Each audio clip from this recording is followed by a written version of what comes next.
In our first recording about doubt, we had talked about the base for understanding what doubt is, which is to understand that there is right view, which is to see according to reality, the truth, and that all of us are born with wrong view, not seeing reality as it is. Wherever there is this conflict between reality and how we see things, there is doubt. So that's the base for doubt in the teaching of the Buddha. The Buddha teaches how to see the truth, how to see reality as it is. Now in this, the second of 3 recordings on the subject of doubt, I wanted to talk particularly about the fact that there is a difference between having doubt in what is actually the truth and practices and teachings that are based on the truth, which is the obstacle that we have to overcome if we want to see Dhamma.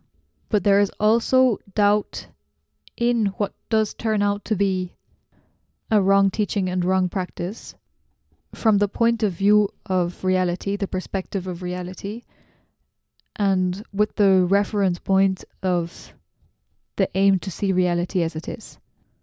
So it is possible to have doubt that does turn out to be well-founded. That is doubt in something that does turn out to be not true, not correct. And there is doubt that is not well-founded. To see the difference between these two, we have to check what is our reference point. For example, if we take as our aim that we want to search for wisdom, immediately before us we have a whole range of different religions, spiritual practices, teachers, books, all people claiming that they have the truth, that they know what is real, and that they can teach us how to find wisdom. How do we know which one to trust? How do we know which one to follow? When we have such a wide range of different people telling completely opposite things, it's completely normal to have doubt, to be confused. If we weren't confused, it would be bizarre. How to overcome this confusion is to look for a point of reference in something that we can experience and check, verify for ourselves. So, for example, with regard to the teaching of the Buddha, for somebody who is a beginner, the first basic point of reference is a good, thorough understanding of the 5 precepts and experience of practicing the 5 precepts, which shows us that, okay, it makes me a better person. Okay, it means that my mind is more clear. It means that I'm more moral. It means that I have less problems.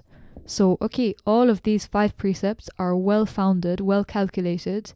Keeping them leads to greater well-being and happiness for myself, for others, for both.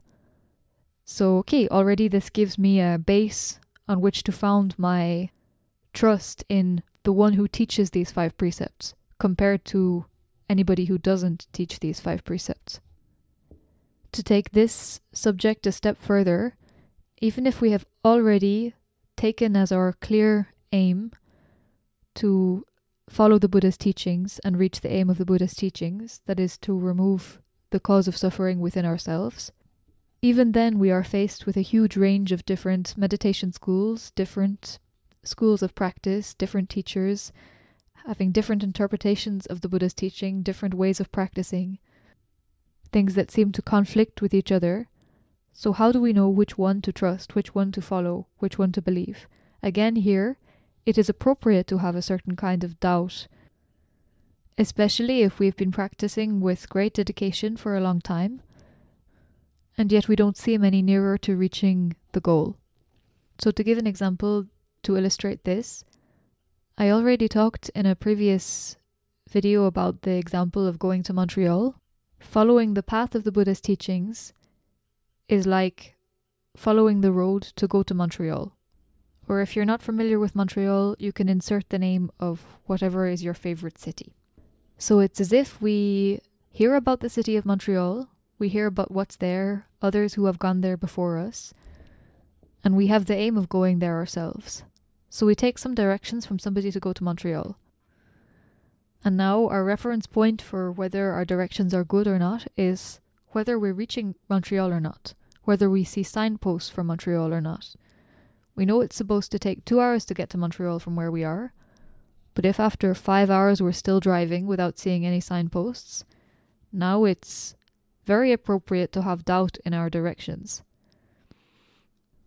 And we need to start doing an investigation to find where we actually are and where is the right path for going to Montreal. So in the same way, if there are so many different teachings and so many different meditation schools all claiming to teach the true way to reach the aim of the Buddha's teachings, they cannot all be correct.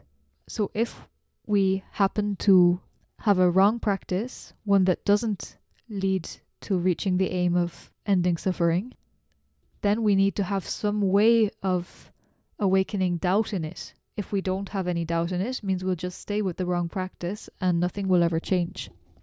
But in order to have this kind of appropriate doubt in one's practice, in the teaching that one is following, one needs first of all to already have a very serious and clear aim of actually getting to Montreal, getting to the aim of the Buddha's teachings, and to have very strong faith that it really exists, to be very serious about it.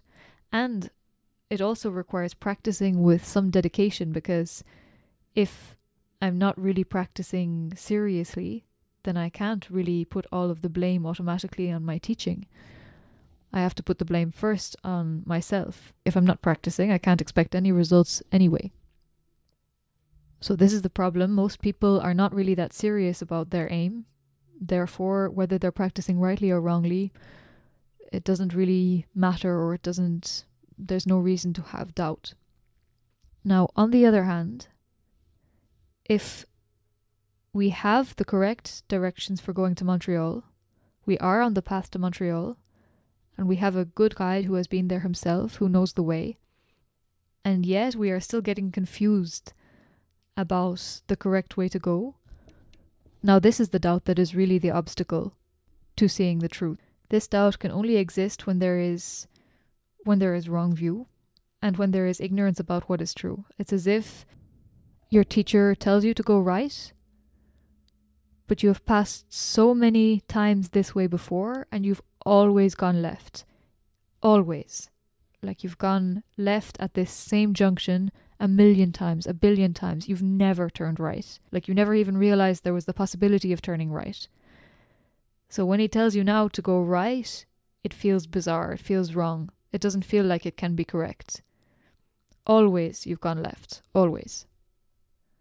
So this means that based on your own comfort zone, your own habit, not following the teaching of the one who knows the right way, you still go left.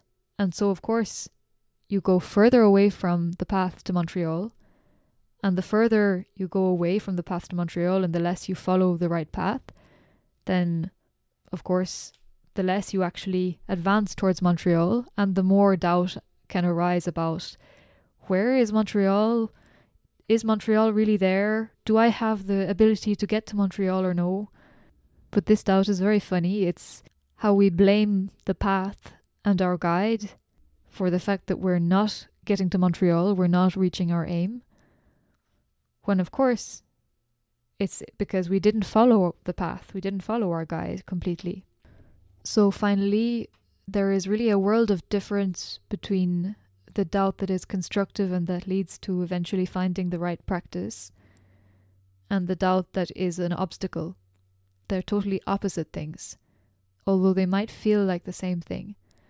And what we just have to check, firstly, we have to ask, what is my point of reference?